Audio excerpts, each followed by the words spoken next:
I never thought I'd end myself in such a dangerous situation, but life has a tendency of surprising you with unexpected turns. This is a story about borders, and my name is Victoria, the weight of decisions and temptation. James, my husband's longtime friend and business partner, arrived on a clear Saturday morning to talk about work. Usually his visits involved standard conversations over coffee, spreadsheets scattered across the table, and the occasional joke about something unimportant, but that morning there was a different vibe in the air that I couldn't quite put my finger on. James had always been charming. He had a carefree, self-assured, friendly and playful edge. Over the years I had been accustomed to seeing him about our house, but I had never really thought about him. Beyond his role as my husband's trusted ally, Victoria, is Ethan around James? I asked in a casual tone as he leaned against the doorway. No, he just left to pick up a few things. I gestured for him to come inside, saying he shouldn't be long. James set down a briefcase that seemed heavier than usual, looking at the bulging folder peeking out of his case. You could say that, he said with a wry smile, but Ethan added, You've been handling some of the logistics for the upcoming event. I thought I'd swing by and get your input. I nodded, feeling a slight boost of pride. Ethan frequently made fun of my organisational skills, and it appeared James had noticed as we reviewed vendor lists and seating arrangements at the kitchen table. I found myself unwinding in James's company since he was attentive, asked insightful questions, and truly valued my suggestions. As we worked, the weight of the day's tasks felt lighter. We talked about more intimate subjects like favourite vacations, embarrassing childhood tales, and even a dispute over who made the best coffee in town. It felt natural and easy, like speaking with an old friend. But then something changed, Victoria. James said in a softer voice, Now you know, Ethan's lucky to have you not just for all this. He gestured at the papers us, but for everything you do. It's not every day you meet someone as grounded and supportive as you. I blinked, taken aback. Compliments were one thing, but the way he looked at me then, with an intensity that felt almost personal, left me momentarily speechless. Thank you, I said, managing to keep my voice steady despite the sudden flutter in my chest. I should probably get going, James said, breaking the spell. Yes, of course, I replied quickly. I'm gathering the paperwork, and I'll let Ethan know you stopped by. He should return shortly. James nodded, but as he reached for his briefcase, his hand briefly touched mine. It was an innocuous and quick contact, yet it lingered in a way that felt very different from Victoria's. He started speaking softly, almost hesitantly, but the sound of the front door opening broke the silence. Hey, I'm back. James moved back as Ethan's voice rang out from the corridor, his posture returning to its typical laid-back self. Perfect timing, he murmured, grinning and reaching for his briefcase. Ethan, I'll talk to you later. Whatever had transpired was subtle, unsaid, but unquestionably genuine, and I couldn't get rid of the feeling that this was just the beginning as James left.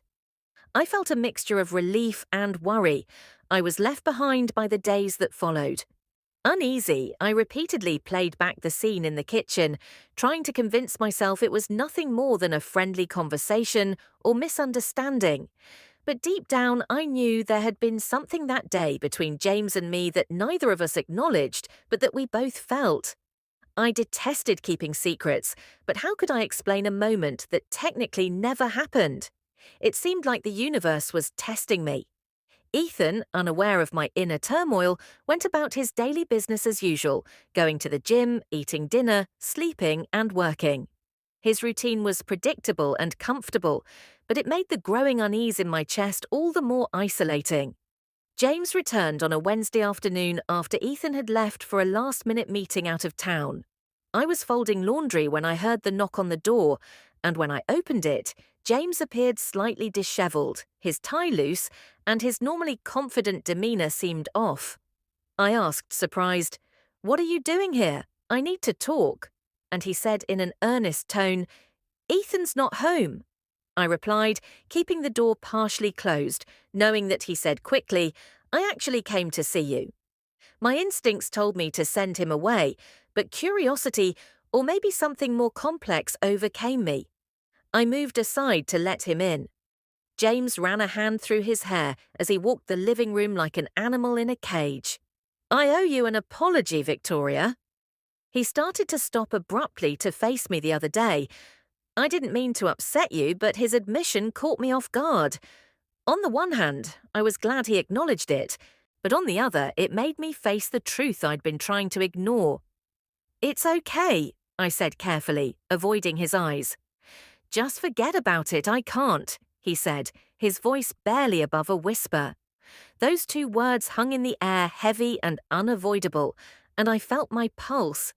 Suddenly the room was too warm. This is risky territory, James.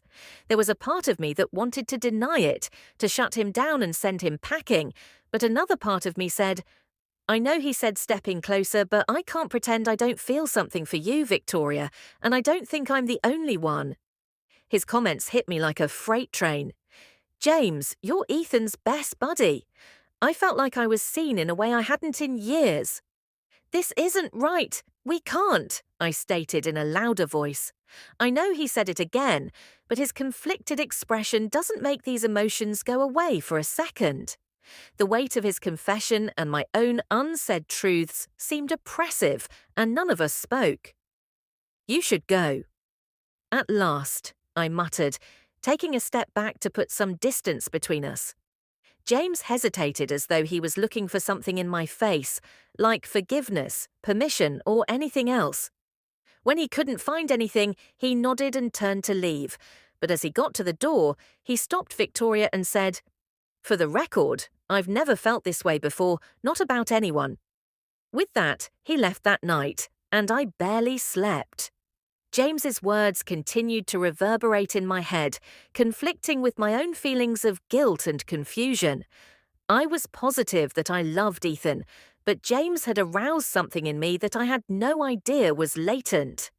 The next morning, I made the decision to put everything behind me, stay away from James, and concentrate on my marriage. But destiny had other ideas for the next weekend. Ethan grinned and gave me the specifics of the charity event he and James were organizing.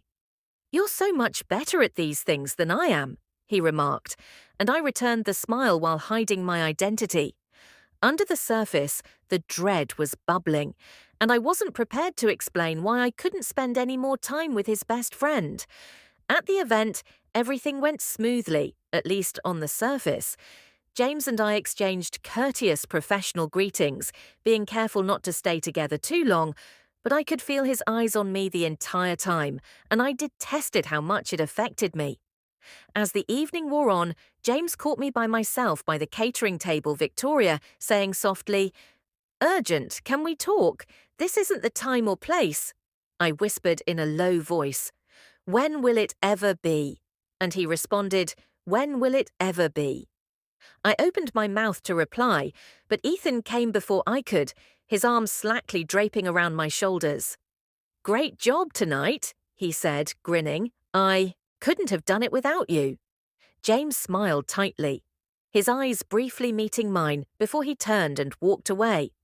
And just like that, the moment was over, but the tension between us, that was far from resolved, after the event life returned to its usual rhythm. Or so it seemed. Ethan didn't notice the undercurrent of tension between James and me, but I felt it in every interaction.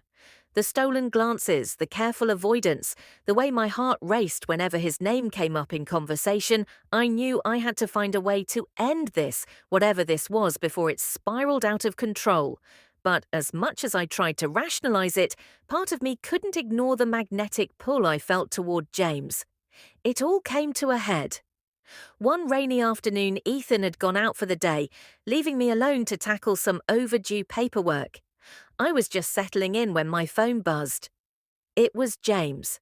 Can we talk just for a few minutes? Please, I stared at the screen, torn. I knew I should ignore it, but before I could stop myself, I found my fingers typing a response fine, but only for a few minutes. He arrived within 20 minutes. His jacket damp from the rain, he looked more vulnerable than I'd ever seen him, and it caught me off guard. I'm sorry for showing up like this. He began, his voice steady but filled with emotion. But I can't keep pretending everything is fine when it's not James. What do you expect me to do?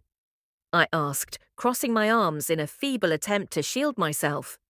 You're putting me in an impossible position. I know he admitted running a hand through his hair, but I can't let this go without telling you how I feel. You deserve to know. I swallowed hard, my throat dry, and then what do you expect to happen? He then paused, trying to find the appropriate words. I'm not sure, but I just need you to know that you are more than simply Ethan's wife to me. This isn't just a passing phase. I can't do this to Ethan. I can't do this to myself, I said, my voice shaking as he stepped closer, his eyes locked on mine. I'm not asking you to do anything. I just needed you to know how I feel. After this, I'll step back, I promise, but I couldn't live with myself if I didn't tell you. Victoria, you're everything. His words were like a double-edged sword, cutting through my resolve and reminding me of the dangerous ground we would tread. James, this has to stop. A knot formed in my throat from a range of feelings that I was unable to even begin to sort out. James. With tears in my eyes, I said, You mean a lot to me, but this isn't right. We must consider Ethan and everything we would be destroying, regardless of how we are feeling. He nodded, his face pained but understanding. You're right. You're absolutely right. And I hate that I've put you in this position. He then took a step back, his hands clenched at his sides. I'll let you be by yourself. Victoria, I swear, I just hope you understand how much you mean to me. Then, without warning, he was gone for days.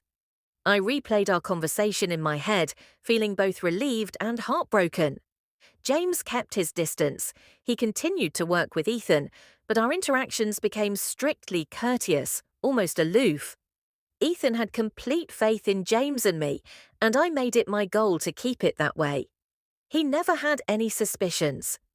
I pushed myself into my marriage with the intention of putting things right, but occasionally, late at night, when everything was silent and Ethan was sound asleep next to me, I would think about James with a peaceful melancholy rather than need, because of what might have happened in a different life with different circumstances.